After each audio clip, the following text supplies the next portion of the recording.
Wake that ass up. Early in the morning. The Breakfast Club.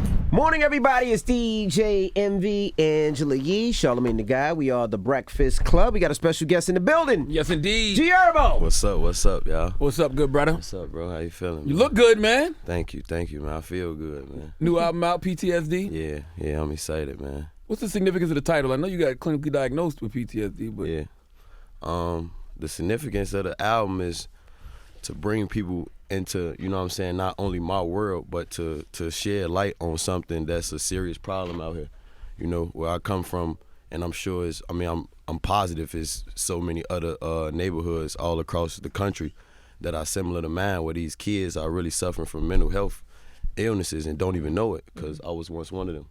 Right. How did that make you feel? You know, I was looking at All Star, and you know, everybody glorified All Star. They were downtown spending so much money, but there's so many people that still hurt on the outer skirts of that. How was that for you watching that? I'm actually out here. I'm putting my both feet down, and I'm really going with the people. So All-Star Weekend, I enjoyed my All-Star Weekend, but I was actually still going out to the high schools. Like when I'm in Chicago, I go to the juvenile facilities, and I go to high schools, and I go to these, you know what I'm saying, youth centers or whatever such, to really give back to my people and let them see me, you know what I'm saying, because they need that.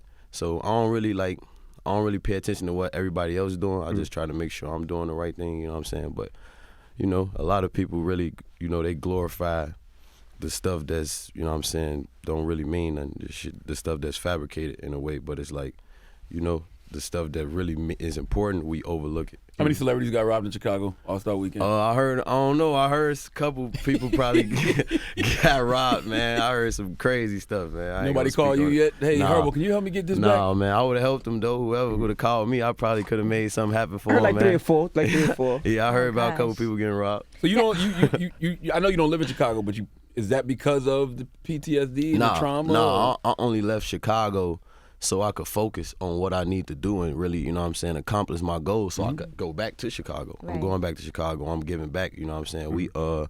I partnered in the school. Me and my partners, we own a school in Chicago. Oh, word. Yeah, we bought one of the 50 CPS schools that got closed down. We bought it cash. So, you know, I'm really just in LA just focused because I'm a fly on the wall, I feel like, out there, you know what I'm saying? Like, it's not really a crab in a barrel mentality. I could go from the studio home and focus, you know what I'm saying, take my son to Disneyland if I want to, you know, but I really got like 3 to 5 year plan in LA. I'm going back home. Right. Really? That's nice to see you, Chance the Rapper. I'm sure that means a lot for the kids that live in Chicago to see you guys still out there putting in work and making sure that you contribute to the education system. And Chance doing something with us too at the school. Yeah. That makes sense. gonna And he's on the partner. album Yeah, on PTSD. that's my brother. What's the 3 to 5 year plan, if you don't mind us asking? You don't want Really, man, to be honest, is, you know, I'm an artist that I got vision, bro. I always like plan and see things through. I always been independent, you know what I'm saying? I still control everything as far as my brand. So I want to work and, you know what I'm saying, perfect myself.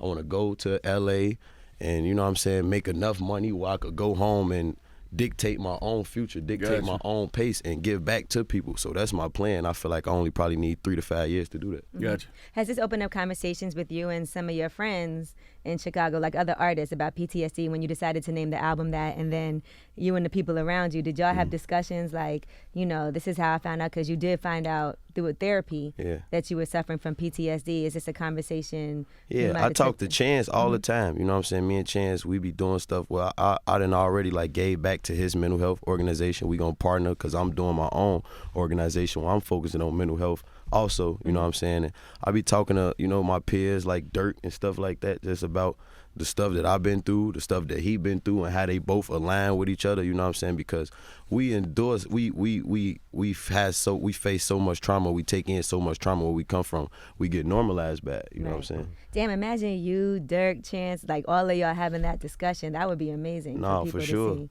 But and it's like with doing that, you able to kind of like touch on stuff that people never even heard or never imagined, you know what I'm saying? Like kind of in a way comparing and contrasting our life from other people's lives who never had to do anything or ever had to like overcome any of the obstacles that we had, you know what I'm saying? How did you come to the realization that what you were experiencing wasn't normal? Like, I know you saw your first murder at 9, I think I read, and you got shot at 16. When did you realize, man, this shit ain't normal? I gotta get some help.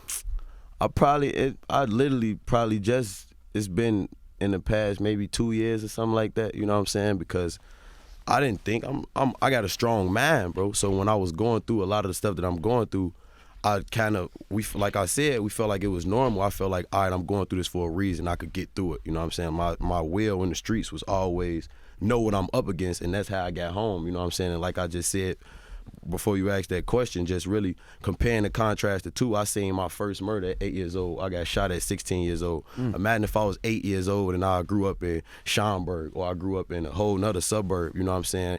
I never went to therapy after I seen my first murder. Kids go to therapy after their parents get divorced. Right. You know what I'm saying? I didn't go talk to nobody after I got shot. I came right back outside after I was shot with a gun on my waist again.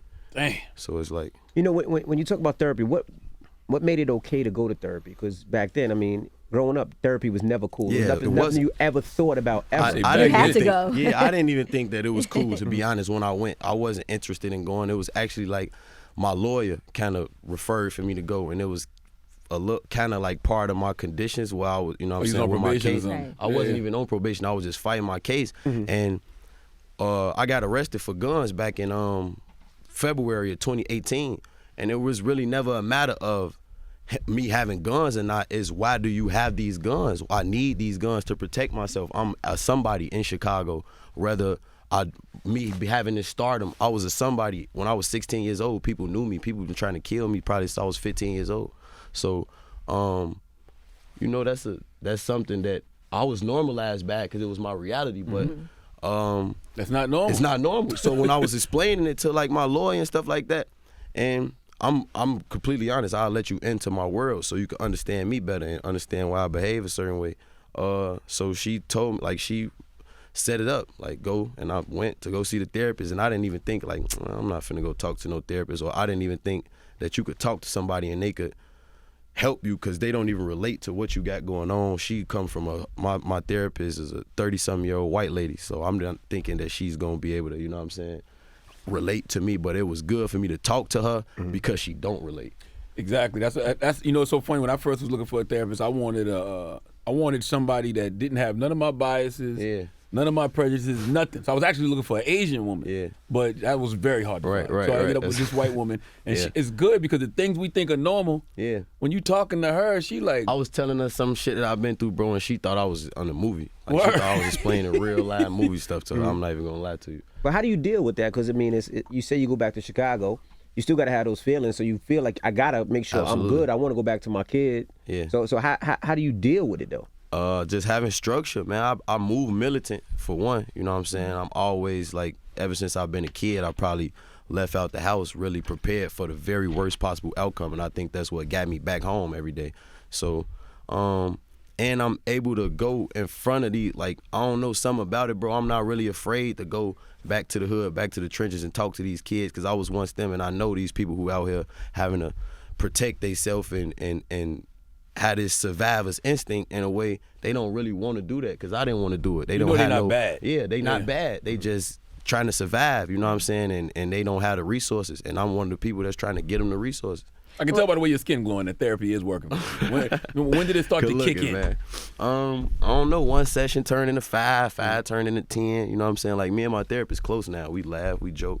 Go once a week? I go once a week. Yeah. I go once a week, and then when I'm traveling, I go right back to Chicago just for therapy sessions. Like, the therapy's in Chicago, so you got to go to Chicago. I go to Chicago for therapy. Wow. Now, what about the album cover? Because we see the flag and we see the faces of the people on the flag, and you said it's the 50 stars that represent something for you. So what is that representing? 50 friends that died, right? 50 of not just people from Chicago, 50 of my close friends, 50 people that I grew up with, 50 of my friends' fathers, 50 of my friends' mothers, aunties, little sisters, brothers, uncles, you know what I'm saying? I wanted to bring people into my reality because people go to war. You actually volunteer to go to war, and you may see 1 or 2 people die, and they had you come back and go do all of this stuff. But we really, like, involuntarily was set up for war, you know what I'm saying, for these obstacles and everything that we had to, you know what I'm saying, endure. So it was important for me to really bring people into that. I'm 24 years old. I really know more than 50 people dead. It's not just 50 people. It's 50 stars. 24 years old. I don't know. I know I don't have 50 people that died around me. No. So shit, you could put somebody who never came from that and put them in my environment. They wouldn't have no choice but to adapt to it, because you're going to either become a product of it or you're going to meet your demise. With you being there, how would you say that people can help clean up Chicago? How can we fix what's going on there? Since you've been there, you lived in the trenches, you've been through it. How would somebody like a politician that's on the outside, how would you advise them to clean it up? That's crazy. It's important because I want to work with the mayor. I want to work with the mayor to, you know what I'm saying, get out here and try to bring the murder rate down, because I feel like I got the influence to do it. But you got to get people resources. You can't really force nobody to get off a corner if you don't have no alternative. Got to provide them opportunity. You know what I'm saying? So it's like, that's the first step for sure. You know what I'm saying? We got to start with the youth. I come from youth centers and after school programs and stuff like that. So that's why it was important for, you know what I'm saying, to have a facility in Chicago where we could bring that back, because they don't have that no more. You know what I'm saying? These kids, 9, 10, 11, 12, literally doing drugs, carrying guns, and using them at that age in Chicago. You got to provide opportunities for people, but you also got to put the focus back on like the so-called regular job. Like these kids got to learn trades, right? Yeah. Go meet the electrician that makes 6 figures a year, or the plumber that makes 6 figures a year. Absolutely, because you know you get to maximize on your. Well, if you get to maximize on your talents early, you get to, you know what I'm saying, really make mistakes and say this for me, this not for me. So that's why we do have that facility. We opened a multimedia facility, bro, where we gonna have green screen room, and we gonna have another facility on the side where it's a real art and business incubator. So whatever you want, if you want to do videography, you want to do anything, if you want to be an electrician, like you said, we could have somebody find the resources, somebody who actually got a career, a profession in electrician that's gonna help you. You know what I'm saying? So that's important. You got to really give people an option, an alternative other than being in the streets, because that's all they have. It's not what they want to do. It's literally all they have.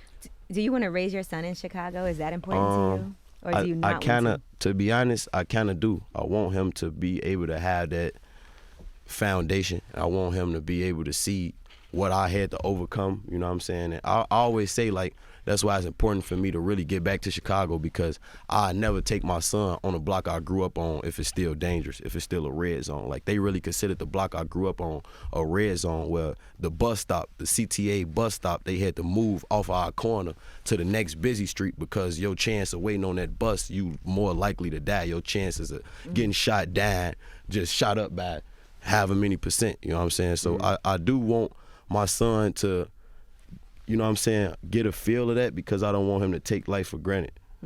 Did you have a father growing up? Yeah, I've been with my father forever. My mom and dad been together since my mom was 16, my dad was 19. They both in their 50s now. So how do you raise your son differently than the way you were raised? If any? I mean, really just growing up and seeing everything that my father did, right and wrong, kind of give me a little blueprint to follow as far as raising my son. My dad kind of instilled morals in me early, you know what I'm saying, be a leader, shit like that. I didn't even understand. You be a leader, I'm gonna kill you. I catch you following after somebody, shit like that, you know what I'm saying? Like, he told me that early. I was a kid. And just being brutally honest with me about, you know what I'm saying, what the world was. So I feel that's the key. You gotta be honest with your kids, or they gonna end up like Tariq off Power. What have you learned from fatherhood, being a father? I learned a lot. It's not about me no more. I can't be selfish. It's not about my emotions, my ego, how I feel about certain situations. You know what I'm saying? I always got to think about my son, and I always got to make sure I'm adding that balance to my life where, you know, my son is 1 year old. He really be looking for me. He be like, Daddy, call my phone and stuff like that. You know what I'm saying? So I got to take that into, you know what I'm saying, I got to keep that in my head and really move a certain way, because it's really like about him. It ain't even about me no more. Did therapy help you in learning how to deal with your son's mother, your ex? Like, did that help you? Because y'all were having so much back and forth. It's a different kind of therapy. Somewhat, but not really. I ain't really, like, to be honest, I never used to, like, all the way talk to my therapist about, you know what I'm saying, that kind of stuff. We had a few conversations, but really it was like on the outside looking in, I never really, like, fed into, you know what I'm saying, that kind of stuff. I think internally I always tried to do the right thing or the next right thing, even when I did make mistakes. So I kind of gave myself the guidance as to like how to set the tone for my son's mom and stuff like that. Now, what about they said you were addicted to Xanax and other pills. How did you get off that? Was it therapy or was... No, I actually went to a treatment. I went to detox facility. I went to Phoenix. I paid $25,000 to go get clean. It was a 30-day process. I heard you went twice. Yeah, I did. That's 50 bands.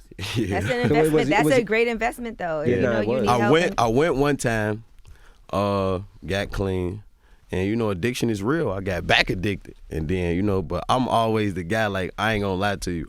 I do some crazy shit or some bad shit knowing I'm doing it. So even when I started back drinking, like, I knew I was doing some, it was one of those things where you wanted to get away? You felt like I just wanted to leave? I wanted to escape, but it's like, it's not no escape for real because I'm still going through everything that I'm going through, you know what I'm saying? But I'm the type of guy, like, I think when I was doing that escape stopped me from really acting off of ration or emotion or something like that, or really making a crazy decision. I swear.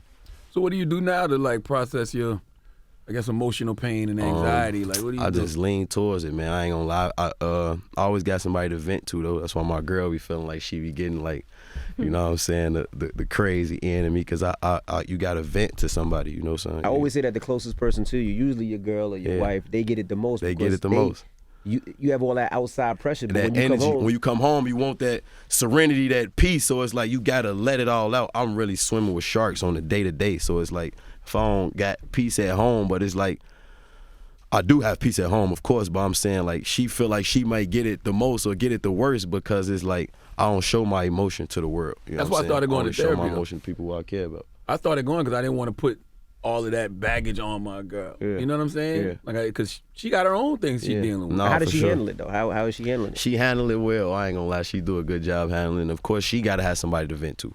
So It's a cycle. yeah. What's your advice for brothers in the hood who going through these same things, but they're not seeking treatment or therapy, or they don't get treated like soldiers do?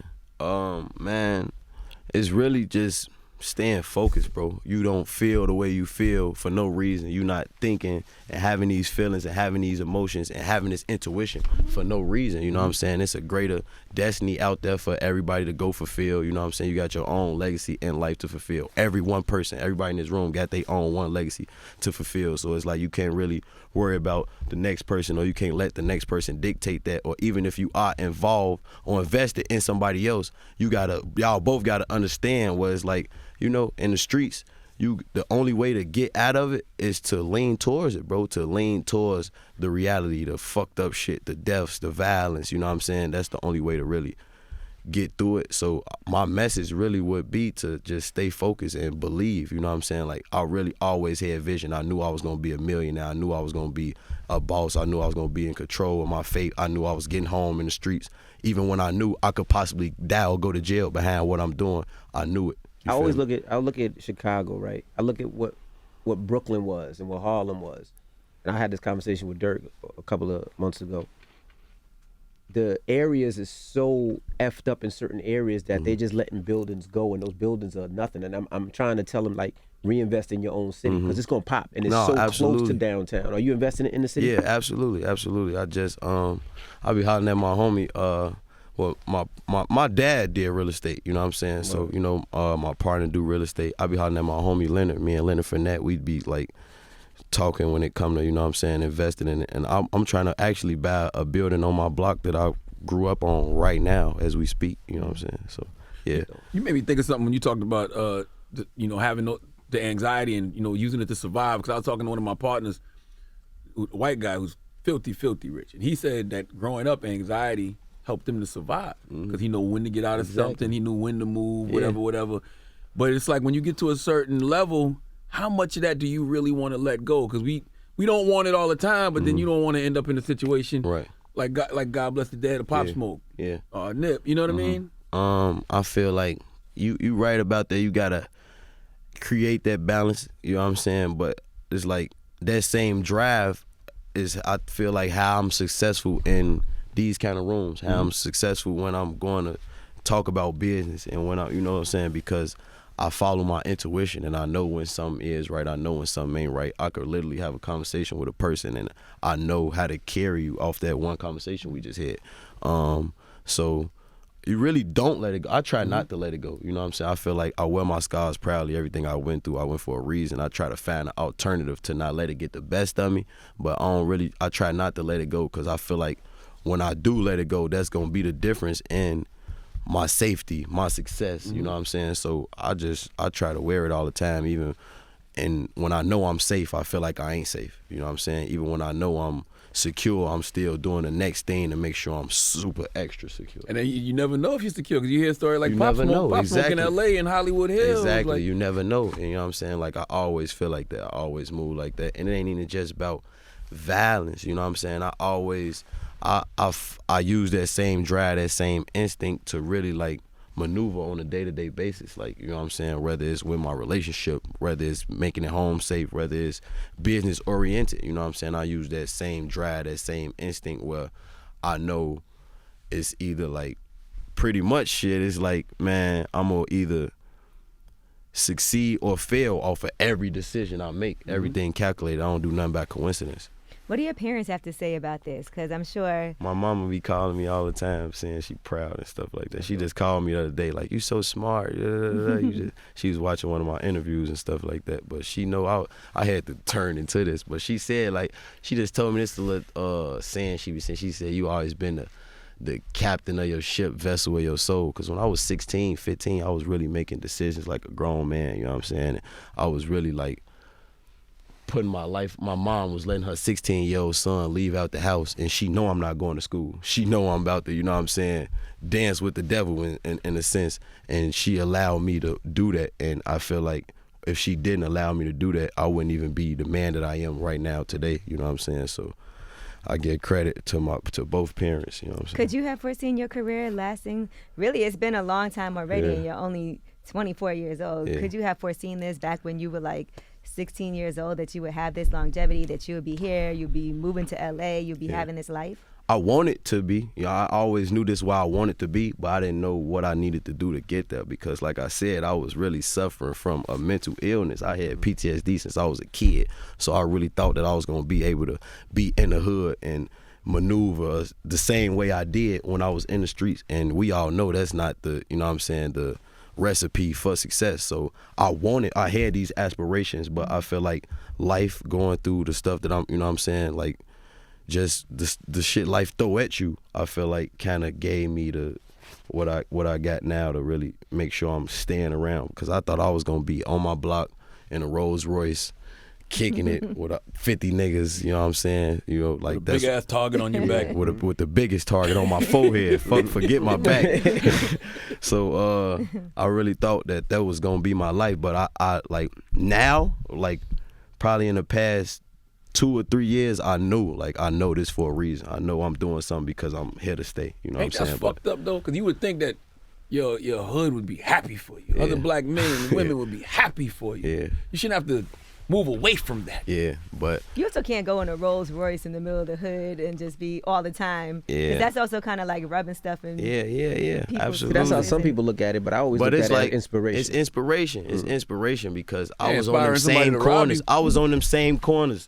Fucked up shoes, guns, all that shit. I was on them same corners doing everything that they was doing. And it ain't really like, I'm humble, bro. I touch the people. Like, a nigga pull up in a Rolls Royce truck and shit on everybody. I'm gonna pull up in a Rolls Royce truck and let the kids hop in my shit. You know what I'm saying? Like, It depends. And some people will be inspired and some people will some be jealous. people will, yeah, but it's like you gotta. That's what you up against, and I understand that. I understand that God created kings, queens, peasants, pawns, all that for a reason. Everybody not gonna have the mindset that I have, and I'm not gonna force people to have it, but I'm still gonna show love. You know what I'm saying? And I'm gonna take that in account all the time. Where it's like you don't do certain things because you know everybody ain't happy for you. Mm-hmm. They did a mixtape, Ballin' Like Kobe, 2016. Yeah. What was Kobe to you? Oh, Kobe was everything for real. That was my favorite basketball player, hands down, growing up as a kid. But what I like the most about Kobe, and I say all the time, is his will, his drive to succeed. Like that man, I said he ain't win 5 rings on accident. it wasn't a coincidence, you know what I'm saying? He put in the time, he put in the work, he made the sacrifice, you know what I'm saying? Like the biggest sacrifice where people don't see behind closed doors. You got to do that, and that's what I loved about Kobe, because every NBA player, every man don't have that. Did you ever meet him? No, I haven't. I felt like I knew him though. Even that story triggers your anxiety. Yeah. That's just a man doing regular everyday activities with his kids. With his kid. With his daughter, yeah. And something like that happens. Something like you can't that. even prevent no shit like that. Exactly. So, I mean, it's just about, like I said, being calculated, making sure you do the right thing, because his legacy was what it was because of the stuff that he did while he was alive. You know what I'm saying? And that was important. If he didn't do that, we wouldn't even be having this conversation right now. What did Juice WRLD mean to you? Everything as well. That's my little brother, man. I think about him every single day. You know, and I be saying, like, I don't know, because I'm in New York. Y'all probably ain't gonna like me saying this, but I think like what Juice was to our generation, bro, and the impact that he had on us is what Biggie did for New York, for real. Like, I really think what he had, that Biggie Pac effect, you know what I'm saying, in his short time here, like, you know what I'm saying. I'm no stranger to death. I always been the kind of guy where you know you can't even grieve. I done lost homies and couldn't cry, and been to funerals, couldn't cry, because that's what I was up against. I understood, I accepted that somebody else was gonna die in my life. So with that, like, I would try to find reasoning behind it, like, you know, but it's like you can't find reasoning behind a Juice death, a Kobe death. You know Why you say he means so much to this generation? What was it that gave you that feeling? Was it the content? Was it his commercial success? It was all, but it was also his vulnerability. He was vulnerability in his music, man. He helped people. You know what I'm saying? Like, when I met that kid, he had anxiety already. He wasn't trying to chase the glory. He wasn't doing none of the stuff he was doing because he was famous. And I feel like inside out, he did what made him happy. And with him being himself, he had laid that he got a real legacy that's gonna live on forever. You know what I'm saying? I feel like, so that's what I mean by that. So how do you prevent a situation like that? I mean, you can't really prevent anything, but like, when you think about that and you process that, how do you avoid something like that happening to you? I mean, life is gonna be life. But you know, that's why I did go to the detox facility that I went to, because I knew I was an addict. I got an addictive personality. I used to drink a lot of lean. I used to pop a lot of pills depending on how I felt at the moment. You know what I'm saying? So I knew that the same way I was in the streets and I knew that I could die being in the streets, I knew I could die from drug abuse. You know what I'm saying? Drug addiction. Every day I did, I'm like, of course I don't want to die. It ain't gonna be me. But I knew I could. You know what I'm saying? So I moved accordingly like that, and it was really my son, bro. My son, the reason why I went. The reason I think it's so dope when a brother like you talks about their mental health issues and goes to therapy, because that's all Juice WRLD needed. He needed that one conversation to say, bro, whatever you're dealing with, the anxiety, the trauma, the PTSD, go get some help for it. I used to talk to Juice. I remember one time we was in London, we had a conversation for like an hour just in the hallway of our hotel, and I was just telling him how to deal with everything, like his success, how to deal with being in a relationship, how to deal with, you know what I'm saying, everything with his family, really, not having nothing to do with music, you know what I'm saying, just dealing with life and accepting it for what it is and being in control of stuff. Like, I used to tell him, like, you in control, bro. This is your life. You set the tone for your girl. You set the tone for how you want your mama to move. You set the tone for everything, you know what I'm saying? So I agree with you. Did you ever have an experience for yourself where you thought you weren't going to make it just because you were popping so many pills, drinking so much lean? Was there ever a time when you were like, I don't know if I'm going to wake up from this?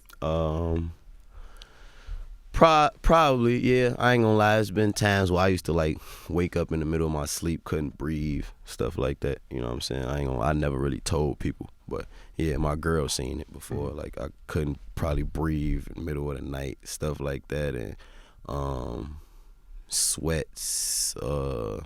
Yeah. So you know it's real. Like, I'm trying to think of what, like, a time where I probably felt like, man, I gotta really quit. You know what I'm saying? Like, I ain't gonna lie. I was going through somewhere. I lost my best friend. I lost one of my best friends in 2018. And I started back getting real high. And I swear, I used to get so high, bro. I think I was on like, literally in a crib, and I was, like, falling asleep as I was going downstairs in the house. You know what I'm saying? So I'm like, nah. So perks are like you know, sometimes you drink too much, like, man, I ain't never drinking again. You'll never get to that, like, man, I ain't never popping a perk again. You'll never get that kind of high? Yeah, like not now. I ain't think when I was doing it I didn't. You know what I'm saying? But now I know, like, yeah, you can't really. You know what I'm saying? I ain't gonna rock with it. Of course, I'll be a fool if I went back to doing the same thing that I was doing. And we look at, like, I don't know Taina personally like that, but she seems like a good, like, she's not doing those things. Yeah, no. So it has to be hard for nothing. her to see you doing that, and like, what am I supposed to do? She hated it. She hated it every minute of it. I ain't gonna lie. She hated it. She hated it. But again, we from two different worlds, so I had to tell her, like, I didn't know. This is where I came from. I literally been doing this stuff since I was 15 years old. I've been addicted to lean, Xanax pills since I was 15 years old. Damn. So it's like, I felt like an adult at 15 years old. By the time I was 16, 17, I had my own crib. So it's like, you know. And that's probably not something she even wanted to share with, like, Emily and Fab, because she don't want them to not like you. Yeah, so I didn't. can't tell them that because they're gonna be like, I don't know about him. Yeah, and then, you know, she real family oriented, so she close with her mom and dad. She close with her grandparents. You know what I'm saying? So yeah, she didn't like it at all. She definitely didn't want them to judge me, because she knew what type of person I was, but it's hard to explain that to somebody people. out. Yeah. How much blame should the music get for, you know, having young men on the lean and all that shit? I just said, to be honest, none, because I feel like everybody got a choice. I just told somebody the other day, they said something about kids, like, they listen to Future, Dirty Sprite, and they like that inspired me to drink. But it's kids who listen to Dirty Sprite every day that never picked up a cup of lean, that never picked up a pill, never did any of this. So it's actually your choice. I feel like us as artists who got the influence, it's our responsibility to shed light on what's right or wrong, even if we do embrace it through our music, because I'm the artist that talk about my lifestyle, stuff that I've been through. So I'm not glorifying drug abuse. I'm telling you that I was addicted to drugs and that I'm not addicted to drugs no more. So I feel as artists, we should step up and take the responsibility to try to help, but we should not put it all on us where we the reason why stuff is going on. It's people who listen to drill music that never held a gun before. Right. So it's your choice. Let's get into a joint off Hold on, that. real quick, I want to ask one more. What's the symbolism between the American flag and the dead people on the flag? Like, why that flag? Because you could have just put the pictures up. Why? I did that because it's supposed to be basically the land of the free, the land of opportunity. But where I come from is not no opportunity. Nothing was free. Nothing was given to us. We had to take it. You know what I'm saying? We had to fend for ourselves. I got homies that didn't have no choice but to sell drugs. Their mothers was on drugs. And like I said, when you think of PTSD, you automatically relate it to the country, going to war, stuff like that. But where I'm from, we at war with ourselves. We got 50 states. I know 50 people that died in a 10-block radius, a 5-block radius. You know what I'm saying? So that's why I wanted to do it. That was the significance. That was bullet holes in the flag. You know what I'm saying? Because this is what we up against. I got cousins and people in my family that got shot at 10 years old. You feel me? It's kids where I come from that die, babies, 1-year-olds. You know what I'm saying? So that was why I wanted the significance of the flag to stand out, and I did the 50 stars because this is what I come from, and this is where y'all come from. Well, man, PTSD, man. Yeah, man. Keep investing in your mental wealth, man, and keep telling your story, because I always say the only way to eradicate the stigma around mental health in our community is to tell your stories, For sure. You are appreciated, my brother. Man, appreciate y'all, man. Well, what you want to hear? What you want to hear off the album? What we playing? What we playing, man? You should play PTSD. Yeah, matter of fact, we could play that. We gonna bless y'all with PTSD, man. All right. Well, there you have it. We appreciate you for joining us. G Herbo, it's the Breakfast Club. Good morning.